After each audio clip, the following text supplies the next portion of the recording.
Apple is designing an iPhone with a thickness as low as 5.5 millimeters, and that will come with its own set of problems. Experts agree that the biggest challenge the iPhone 17 Air will face is the low battery capacity, and some think it might not even last a full day without recharging. This is what we found in the latest report. New information from a viral leak suggests that Apple is banking on its thin iPhone 17 Air and a folding iPhone to boost sales and revive its downward-sloping figures. However, the expectation is that the standard iPhones will remain the primary focus as always. Even though the usual portfolio sees two new members in the lineup, generating demand for those phones will not be easy. Apple predicts little consumer attention toward the iPhone 17 Air, so the company is only allocating 10% of its production capacity to that device. The Apple upcoming iPhone model could be the best seller among all devices, and Apple might dedicate up to 40% of its production to this model.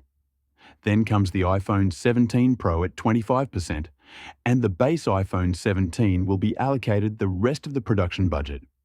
As you might have guessed already, Apple isn't optimistic about the iPhone 17 Air since it's more geared toward tech enthusiasts and not a typical user. Folks who might be willing to compromise on the battery life to experience something so technologically advanced are rare. Normal users tend to hold on to their devices longer, so a phone, which they know has terrible battery capacity, will not be a wise choice for long-term usage. From what we've found on the internet so far, Apple is trying to make this device as efficient as possible to make the low-capacity cell work. The company plans to install a more efficient in-house Apple C1 modem on the iPhone 17 Air, but the battery is still predicted to be a disaster. 80 to 90% of the people with standard iPhones will be able to go through a full day on a single charge. But 30 to 40% of iPhone 17 Air users won't be able to go through their day without recharging.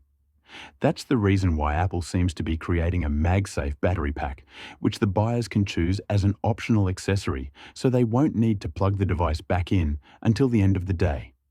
We are intrigued to see what the future holds for the iPhone 17 Air. Stay tuned if you want more updates about the slim iPhone and possibly others in upcoming leaks.